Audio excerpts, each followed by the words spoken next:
Donc je suis Soline, j'ai une entreprise qui s'appelle La Route des Vins Bio. C'est à la base un blog que j'ai débuté il y a 2 ans, où je suis partie à la rencontre des vignerons bio et biodynamiques du Bordelais pour comprendre l'agriculture biologique, parce que j'y connaissais rien. Je suis petite fille de vigneron dans le Cognaçais, donc ma famille est productrice à Mirambeau, c'est le cognac Raymond Bossis, et côté maternel, ils sont producteurs vers Épargne, Gémozac, c'est Guérin Frère. Donc j'ai un passé, il y a quelque chose avec la vigne qui fait partie de mon histoire.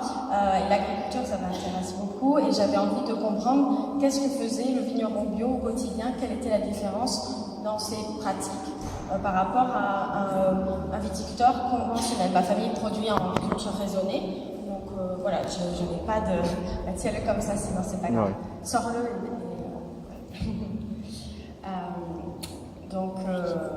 Donc voilà, c'était une interrogation. 24 vignerons en 12 mois. J'ai fait mes articles, mes vidéos, des podcasts. Puis au fil des rencontres, j'ai retrouvé certaines problématiques communes aux vignerons. Et moi, mon métier à la base, c'est guide œnotouristique. Je suis ancienne guide au château de Mouton-Rothschild. Donc on ne parle pas de bio non plus là-bas. Mais j'ai toujours eu cette envie de bien accueillir le client à la propriété. C'est quelque chose aussi que ma famille fait et de faire vivre une bonne expérience à la propriété à nos clients idéaux qui viennent chez nous visiter, déguster les vins. Et quand je rencontrais ces vignerons-là, ils me disaient le no-tourisme c'est chronophage, ça me prend du temps et puis je vends pas beaucoup de bouteilles.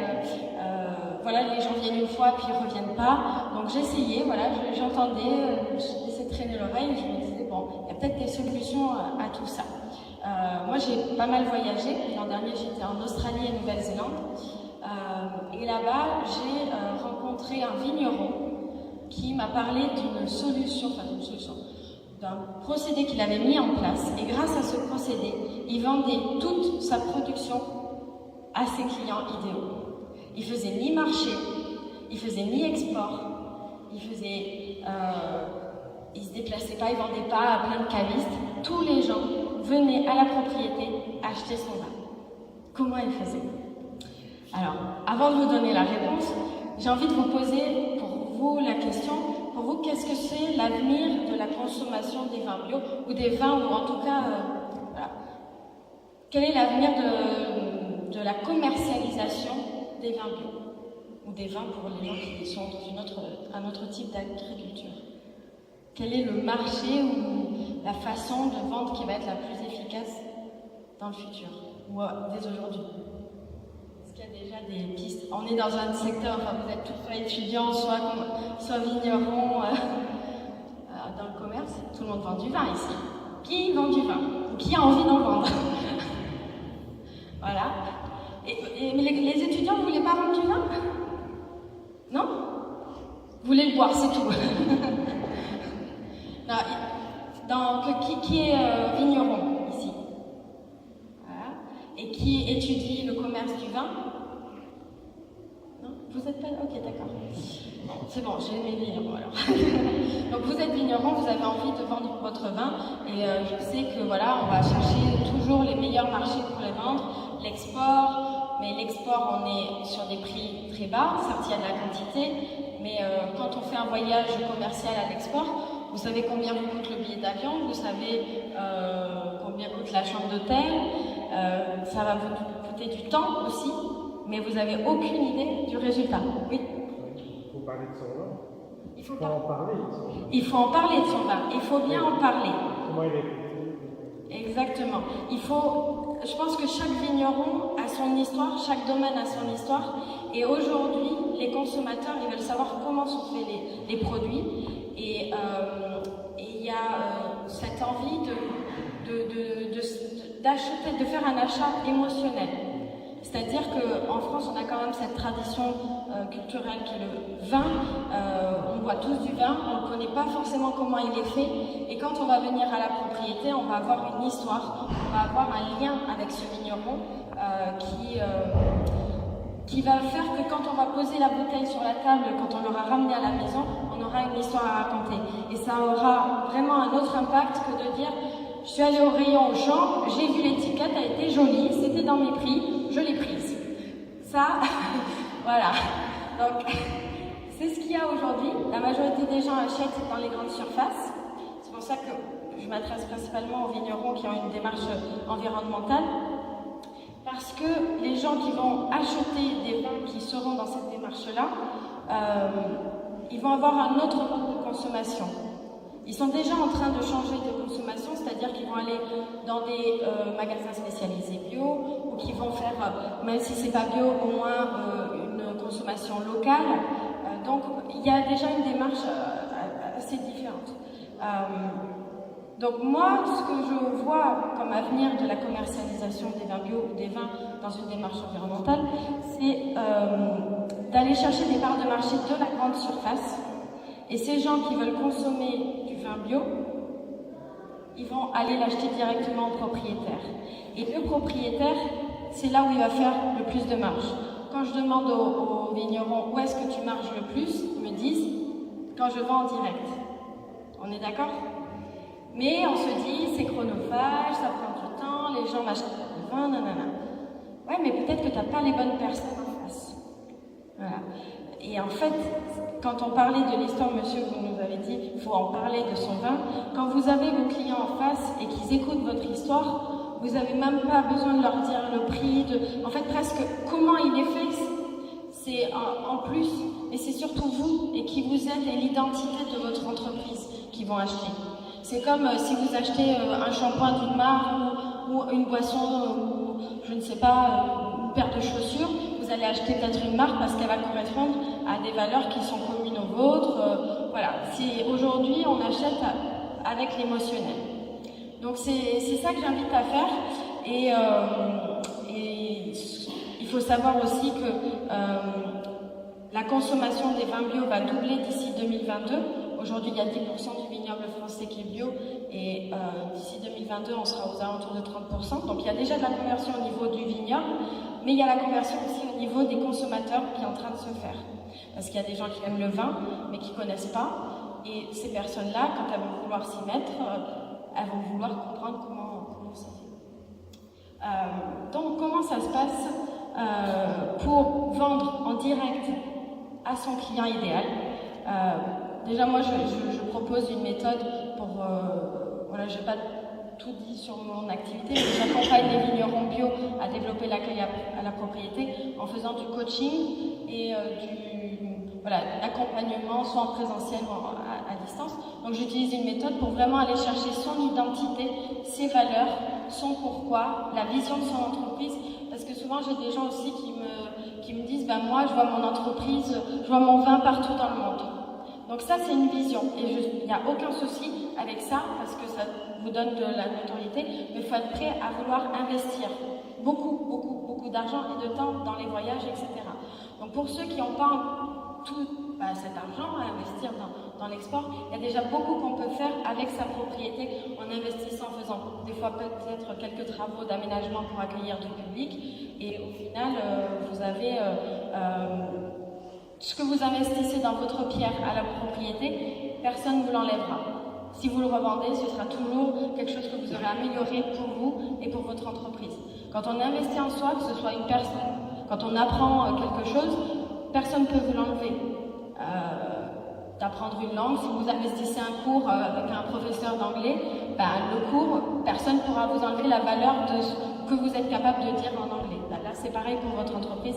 Ce que vous investissez en vous, ça ne peut pas être pris par quelqu'un d'autre. Donc, pour ces personnes qui souhaitent investir en eux, je leur propose après de mettre en place ce qu'on appelle le système de Wine Club. Donc le Wine Club, c'est quelque chose qui se fait beaucoup aux États-Unis, en Australie et en Nouvelle-Zélande. Et c'est ce que ce vigneron que j'avais rencontré en Australie m'avait dit, qui vendait toute sa production avec son Wine Club. Alors quand on dit Wine Club, si on le traduit, c'est le club du vin. il y a plusieurs connotations avec ce mot-là. Ça peut être un club d'œnologie où les gens apprennent à faire le vin, en fait, à déguster le vin. En fait, là, c'est pas du tout ça. Ce wine club, on pourrait en trouver un autre nom en français, mais j'ai pas encore trouvé. C'est tout nouveau. Personne ne le fait en France. Il n'y a qu'un seul vignoble à Bordeaux qui le fait.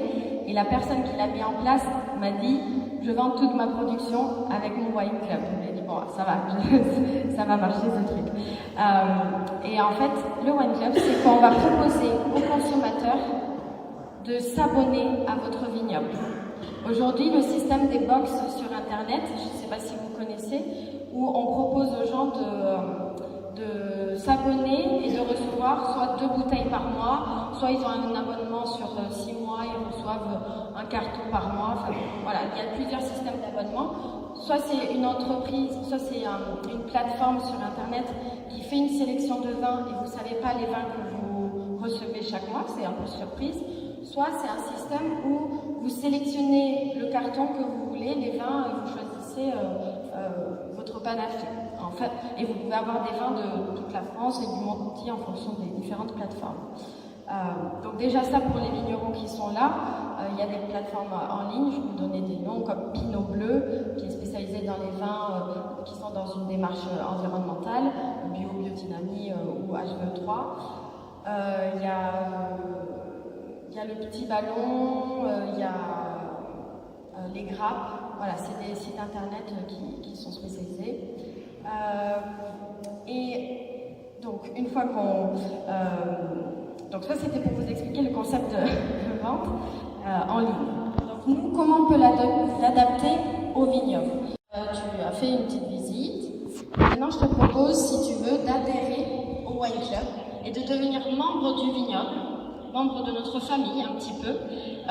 Et c'est juste un formulaire à remplir.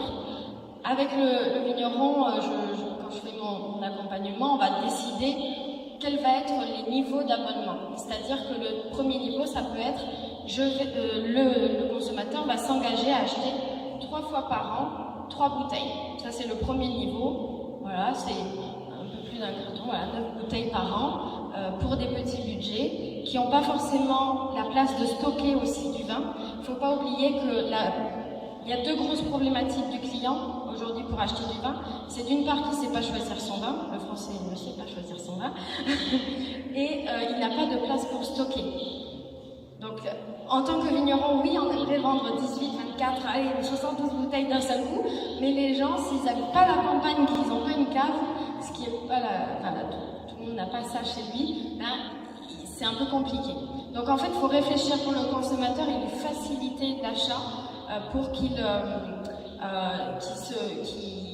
sente qu'il fasse partie du vignoble et qu'il puisse gérer aussi son stock à la maison. Donc, on l'invite à prendre un niveau d'engagement, donc soit 3 bouteilles, soit 6 bouteilles, soit 12. Et quand il va venir la première fois, vu qu'il va s'engager sur 1 an, c'est un abonnement, dès la première fois qu'il va acheter ses bouteilles, il aura une réduction. Et ça, c'est pareil, le vigneron qui va décider, ok, bon ben, sur le premier niveau, ben, c'est 3 bouteilles, il n'a que 10% de réduction, ou 5, ça ce sera à vous de décider. Si il y a 6 bouteilles, ben, il aura une réduction de 15%. S'il y en a 12 à chaque envoi, ben, c'est 20%. Il vaut mieux donner 20% à son meilleur client que baisser ses prix pour les cavistes qui, eux, vont le doubler, voire mettre plus de... voilà, doubler plus. Donc, vous voyez, et c'est quand même fou de voir sur des tables aussi dans des restaurants des vins qui se vendent à 10 € à la propriété et qui se retrouvent à 50 €. Donc, le client est quand même prêt à mettre ce prix-là dans votre vin. Voilà. Donc, il y a aussi, à ce niveau-là, à savoir valoriser son vin et pas entre guillemets, se dénigrer. Voilà. Je vois beaucoup de vignerons qui veulent toujours faire des cadeaux à leurs clients, mais il faut savoir à qui on a affaire. Est-ce que c'est mon client idéal qui va revenir ou est-ce que c'est juste un, entre guillemets, one shot? Et récemment, j'ai une vigneronne qui a reçu un gros groupe de bikers. Elle leur a fait un repas super pas cher à la maison, c'était 20 ou 30, le petit verre offert, et ils n'ont pas acheté autant qu'elle avait imaginé, et elle leur a quand même fait une réduction, et elle n'est même pas sûre qu'ils reviennent. Donc je me dis, t'as passé du temps, t'as cuisiné, t'as fait ceci et t'as gagné, bon oui, t'as gagné un peu d'argent, mais t'as pas valorisé ton temps. Donc il y a ça aussi, le vigneron ne donne pas de salaire à son temps. Il donne de la rémunération aux bouteilles, mais pas à son temps. Et quand on fait de l'œnotourisme, il faut comprendre que votre temps, il doit être, l'activité en elle-même doit être rentable. Et ça, c'est dur. C'est-à-dire que moi, je lutte pour que les vignerons vendent leurs prestations œnotouristiques. Même 5 €. Mais votre temps, il est précieux. Parce que si vous êtes là, vous faites le travail d'un commercial qui est en train de vendre votre production. Vous n'êtes pas en train de travailler votre vigne ou faire votre vin. Donc il faut que le consommateur aussi le comprenne ça et que votre présence, elle a une valeur ajoutée dans la vente de cette bouteille. Voilà. Donc il y a tout ça à prendre en compte. Donc ce wine club, c'est vraiment l'opportunité pour le client de se sentir membre de votre vignoble, d'avoir un peu un statut de privilégié. Et après, en fonction de son degré d'engagement, il va avoir certains avantages. C'est-à-dire que, par exemple, à la fin des vendanges, vous organisez un repas avec tous les vendangeurs, si vous en avez, si vous vendangez à la main, et vous pouvez inviter vos meilleurs clients et les inviter vraiment à participer au repas et à leur faire un cadeau. Vous pourrez leur faire des cadeaux sous différentes manières, mais aussi en fonction du chiffre d'affaires qu'ils vous rapportent. Il faut savoir que vous avez 20% de vos clients qui vous apportent 80% de votre chiffre d'affaires. Il y a aussi à un moment donné de se recentrer et de rester concentré sur les actions qui vous rapportent le plus. Parce que on s'éparpille beaucoup, on veut faire plein de choses. Je sais que le métier de vigneron est très diversifié, mais il y a des fois, quand on augmente ses prix et qu'on va vers une cible qui est un peu plus haute, mais qui correspond plus à la valeur de vos vins, c'est là où vous allez faire un peu plus d'argent. Et il y a aussi voilà, ce truc, si j'augmente mes prix, personne ne va m'acheter mon vin. Et vous pensez que Mouton Rothschild, il s'est posé la question? Moi, je travaille à Mouton Rothschild, donc je peux vous dire que les gens, ils lâchent 1 000 € pour une bouteille. Donc, vous inquiétez pas, il y a des gens qui sont prêts à payer. Voilà. Mais c'est quelle est la valeur que vous mettez dans votre travail et dans vos bouteilles. Voilà. Qu'est-ce que je peux dire? Voilà. Tout à l'heure, j'ai parlé rapidement de l'augmentation de la consommation des vins bio. Juste quelques chiffres. En 2012, on vendait 52 millions de bouteilles. Et en 2022, la projection, c'est d'en vendre 200 millions. Donc ceux qui sont dans cette filière-là ou qui sont dans des filières avec un engagement environnemental, on va venir boire votre vin, il n'y a pas de souci. Voilà. Après voilà, je pense que j'ai fait un peu une présentation générale de ce que j'avais envie de partager avec vous. Je ne sais pas s'il y a des questions. Je vais juste présenter l'offre que je fais aujourd'hui, j'en profite. Donc j'ai créé une formation qui s'appelle Vigne pour valoriser son identité et gagner en notoriété avec efficacité. Et c'est une formation que je propose à distance pour les vignerons pour mettre en place ce système de wine club, définir son identité d'entreprise, sa vision, son pourquoi, définir son client idéal, mettre en place le wine club pour avoir un revenu. Ça, je ne l'ai pas dit, mais c'est quand même la chose importante, c'est que le wine club, ça vous permet d'anticiper votre chiffre d'affaires. C'est que la première fois que vous avez une visite d'un client, mais s'il s'engage, vous savez qu'il va vous acheter 2 caisses de plus dans l'année. Donc vous pouvez calculer combien vous allez gagner sur l'année avec votre wine club. C'est ça, c'est que ça permet de vivre un peu plus sereinement aussi et financièrement. Voilà. Donc il y a ça. Après, je partage aussi des infos sur tout ce qui est comment se donner de la visibilité avec les réseaux sociaux, Facebook et Instagram. Il y a beaucoup de vignerons qui se mettent sur Instagram et qui fonctionnent très bien. Il faut penser Instagram ou Facebook, hein, enfin, je vais parler d'Instagram pour ça. C'est vraiment un magazine de votre entreprise où les gens vont pouvoir voir ce que vous faites, votre quotidien, et c'est là où vous allez pouvoir créer un lien en amont avec votre client. C'est aussi, ça j'accompagne aussi à définir ça, c'est de connaître le chemin, le premier contact que votre futur client a avec vous, où est-ce qu'il est et quel est son chemin jusqu'à ce qu'il achète sa première bouteille chez vous et qu'après vous pérennisez cette relation. C'est vraiment cette relation client qu'on met en place. Et aussi, je donne des exemples de vignobles qui ont réussi grâce à l'œnotourisme.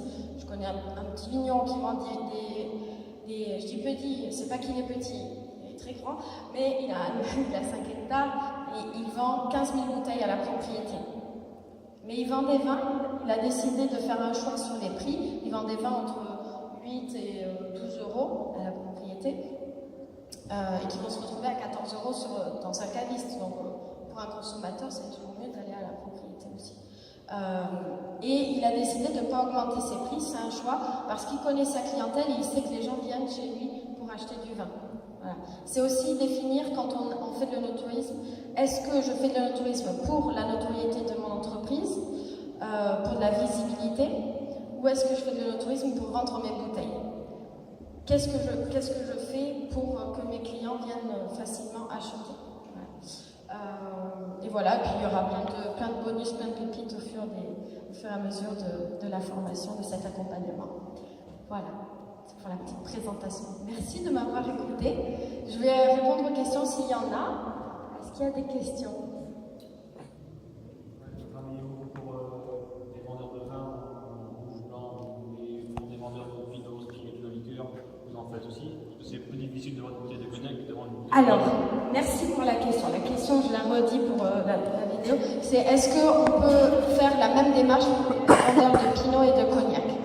Oui, parce que justement, j'ai coaché mon papa et il a une super offre touristique maintenant.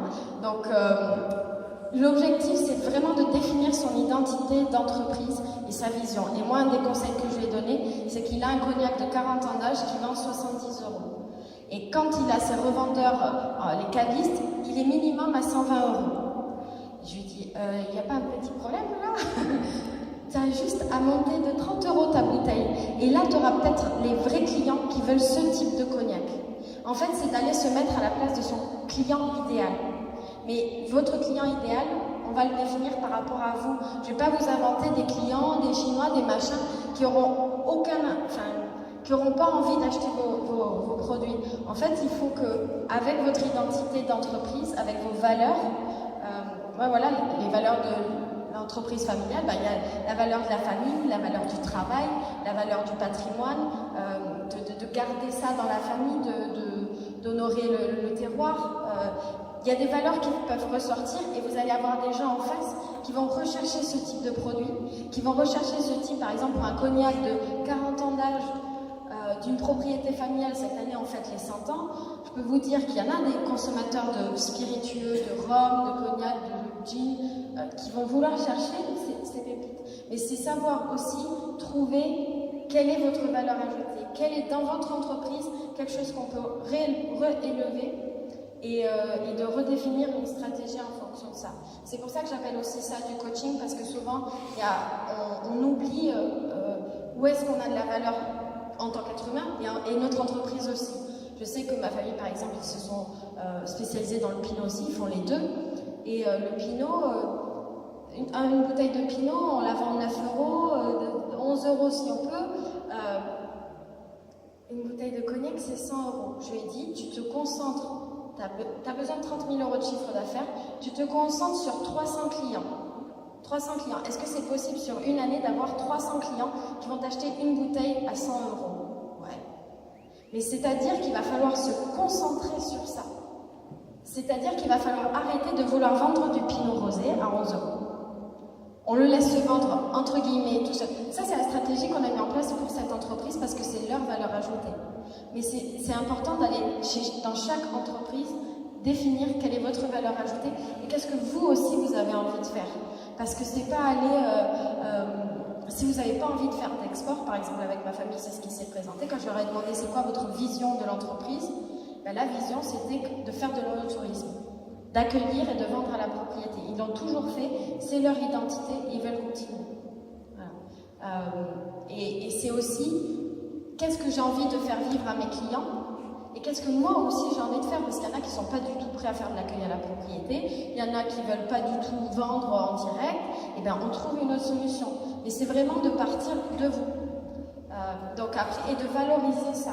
Mais quand vous valorisez avec une histoire, je ne sais pas, c'est un domaine familial, c'est un domaine, c'est une coopérative.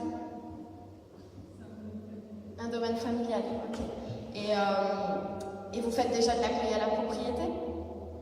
Oui. Est-ce que ça vous plaît? Vous voulez voir plus de monde à la propriété? Non? Ben voilà. Donc, pour vous, ce ne sera pas le moyen de vendre, mais peut-être que c'est de développer des cavistes, des restaurateurs. Je ne sais pas. Est-ce que vous savez où est-ce que vous avez envie de le vendre, votre cognac? Non? À la propriété, mais vous ne voulez pas voir des gens chez vous. Alors, comment on augmente le panier? Hein? Avec un beau... Il y a deux solutions. Soit il faut que vous ayez des clients, soit vous augmentez vos prix et vous avez des clients qui veulent acheter ces produits-là à ce prix-là, soit il faut que vous ayez plus de monde. Avec un petit, les Français ne savent pas acheter le pain, mais donc ils ont des enseignes en tête, Cartel, ici, mais des rentes, ils vont cognac de rente qu'ils ne connaissent pas. Donc si vous voulez une bonne bouteille, ils vont vers Annecy, Martel, Courvoisier. Donc ils ne vont pas forcément se projeter sur des prix. C'est la même problématique que ma... Si vous mettez une bouteille à 100 €, ils vont aller voir chez Annecy, ils vont venir chercher. Non, parce qu'il y a des vrais connaisseurs de spiritueux.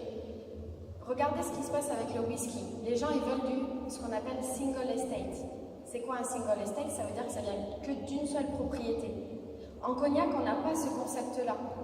On connaît que les grandes marques. Et c'est quand même dramatique.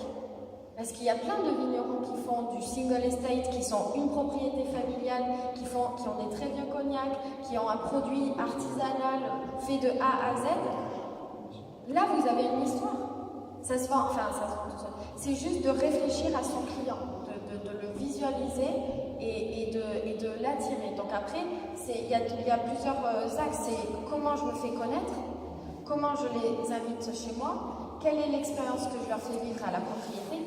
Parce que les gens qui vont venir chez vous, ils vont vouloir vivre quelque chose de différent.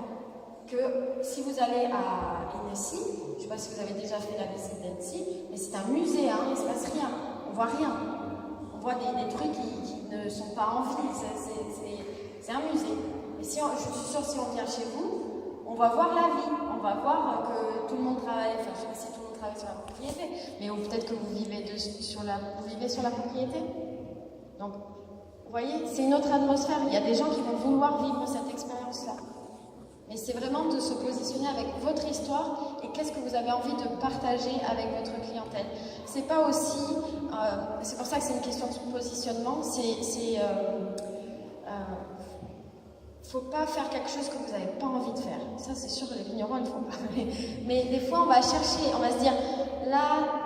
Par exemple, j'ai des vignerons qui me disent « Ah, j'ai le minibus de l'office de tourisme de Saint-Émilion qui vient à la maison, ils me prennent du temps, ils ne m'achètent pas de bouteilles. » Et je lui dis arrête de travailler avec l'office de tourisme. Mais des fois, on se dit « Oui, mais c'est bien quand même. » Et puis, on a toujours la peur de ne pas vendre de bouteilles si on ne fait pas ça. Mais si tu mets ton énergie vers tes bons clients, ils vont venir. C'est comme tout. Enfin, regardez-vous votre façon de consommer.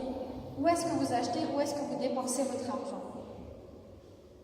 Il faut que vous vous mettiez à la place de votre client idéal qui va faire la même chose et qui va venir chez vous parce qu'il voudra vous donner de l'argent. C'est pour ça que la méthode que j'utilise pour définir son client idéal s'appelle la ligne d'argent et c'est de partir de soi, de créer le client idéal, enfin de l'imaginer et en fait ce client idéal va résonner avec vos propres valeurs.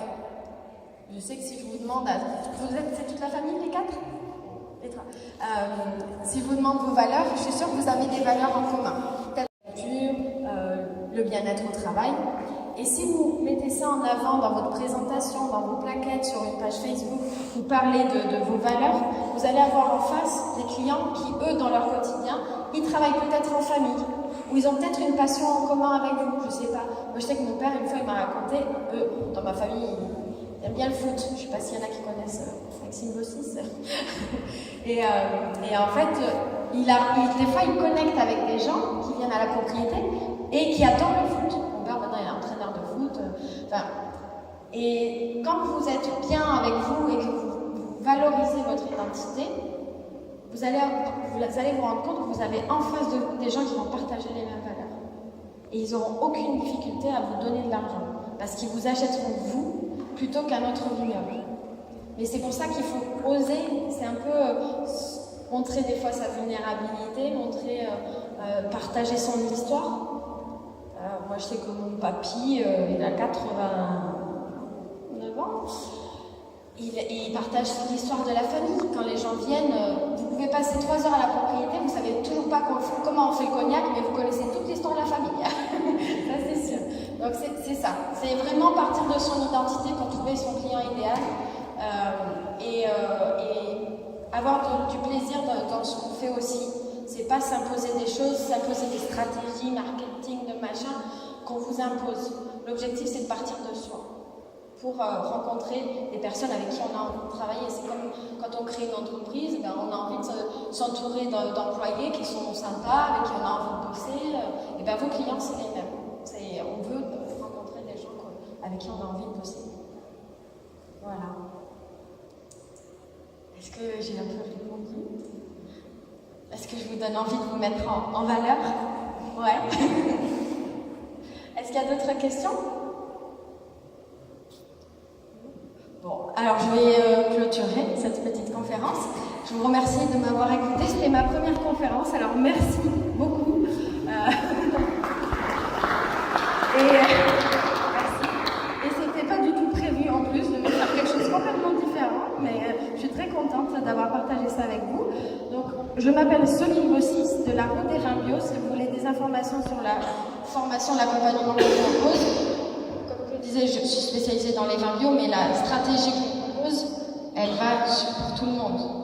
Le concept et le fait de vendre à la propriété, c'est pour tout le monde. C'est juste que je partage les valeurs des vignerons qui travaillent en agriculture biologique ou dans une démarche environnementale. Voilà.